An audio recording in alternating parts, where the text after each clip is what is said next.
Welcome to Tarragona from CellSpex. Today I'm going to show you how to perform a multi-point or lifetime calibration of a NeoFox. A multi-point calibration calibrates the relationship between the phosphorescence lifetime of the sensor and the oxygen tension or PO2. If your sensor has been calibrated by Ocean Optics, then you should use that as a lifetime calibration. Enter the calibration into NeoFox Viewer and save it to your NeoFox. From within Tarragona, go to your NeoFox in the System menu and make sure the NeoFox calibration is checked. Then Tarragona will use the calibration stored on the NeoFox. If your sensor hasn't been calibrated by Ocean Optics, uncheck this box and perform a multi-point calibration in Tarragona. To perform a multi-point calibration, first collect calibration data in which you measure the lifetime, or tau, at different known oxygen values. The known oxygen values can be expressed either as a fraction of oxygen, FO2, or as an oxygen tension, PO2. They could be from gas cylinders containing different known fractions of oxygen, or they could be measured with a calibrated oxygen electrode. I've used a computerized gas blender, which allows me to set the fraction of oxygen between 0 and 100%, and I've measured the lifetime here, so this is tau, as I've changed the oxygen fraction in 5% steps from 0 oxygen up to 100% oxygen. So this is 0, 5, 10, 15, etc. In this graph I actually have the oxygen fraction that I've been using for my gas blender, and in this graph I have the PO2 that I measured during this calibration data. And as you can see, there's a large error in the PO2. So the first thing I need to do is extract the calibration points into a worksheet. So in my worksheet I created a column here. If we go to worksheet, column and row titles, I called it FO2, and this will be my known fractions of oxygen. It has measurement ratio and unit of percent. And then if I was measuring in PO2, this would be PO2 measurement in pressure, millimeters of mercury. And now I've typed in the values of my known fraction of oxygen from here. And now I need to enter my lifetimes into this column. So the easiest way to do that is put on the mean and standard deviation cursor. I'll zoom in on the beginning, and I'll move my cursor over to the start value. So this is for 0% oxygen.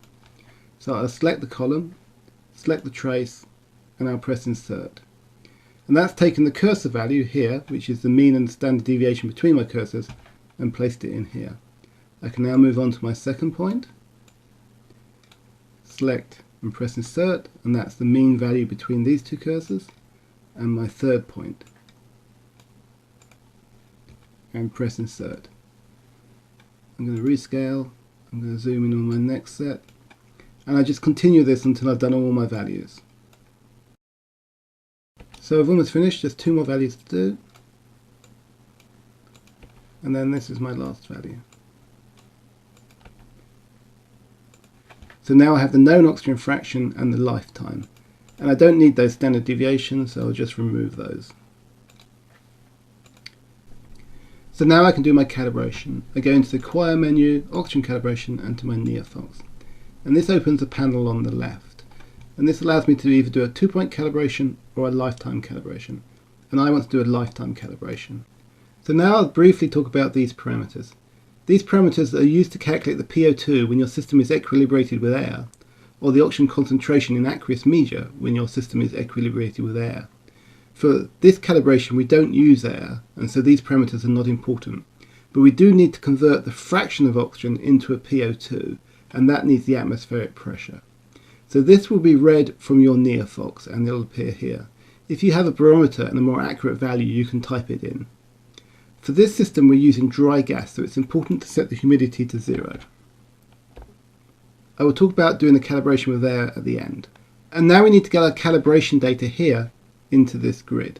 But first we need to choose whether we're working in fraction of oxygen or PO2. We're working in the fraction of oxygen, so I have this checked. So now I'm going to select this column, shift select this column, copy it to the clipboard, click on the grid, right click and paste the data in. When the data was pasted in, it converted the fraction of oxygen into a PO2, an oxygen tension, and I can view those values by selecting here, or go back to fraction. And it's easier to understand in terms of the PO2. So when the oxygen fraction was 0, the known PO2 is 0, and we measure the lifetime of about 27 microseconds. The current calibration predicted a value of minus 10 millimeters of mercury, that's here, and so the error is 10 millimeters of mercury. Likewise, when I had 100%, the known PO2 is atmospheric pressure, we found a lifetime of 6.3 microseconds, and the calibration predicted 424 millimeters of mercury, and so there's an error of 330 millimeters of mercury. And as I said, this calibration is quite in error. So now we can go ahead and calibrate. So we need to choose what order of calibration we're going to use, and then we can press the calibrate button. If you don't know what order to use, I would suggest you start with a linear and press calibrate and look at the errors. So we have a look at this. There are very large errors here which are negative, and then positive errors here. If I move up to a quadratic and calibrate, the errors are much smaller, but they're still quite large. If I go to a cubic, now the errors are quite small and they're a little bit random, so this is more noise-like. If I go to a quartic, I don't really get an improvement, so I can choose a cubic calibrate. And now when I press OK, the calibration is done. And that is how you would do a multi-point or lifetime calibration. Now I want to discuss one more situation where you get your NeoFox and it's not calibrated, but you're not in a position to do a multi-point calibration because you don't have access to the multiple PO2 values. In that case, you could do a 2-point lifetime calibration using 0 as one point and air as the other point. In that case, you would have 0 as one point and air, which is 20.9%, as the other point, and you would now have to measure your lifetimes at these two values. So I now need to talk about the PO2 of air and take a look in the help as well. The PO2 of air depends on the atmospheric pressure, but it also depends on the water vapor. So the actual PO2 of air is the vapor pressure times the humidity subtracted off the atmospheric pressure and multiplied by 20.9. And therefore you need to know your atmospheric pressure, the water vapor and the humidity. And the vapor pressure depends on the temperature. So if I work at a different temperature, you see the vapor pressure will be different for water. And if you look in the help, you will see the references of how the vapor pressure is calculated from water. So what you need to know is your temperature and your humidity. If you're working in an aqueous solution, it's a little bit easier because your humidity is 100%. So you need to set these values up before you paste your data into here, because it will be using the humidity and the atmospheric pressure to calculate the PO2s.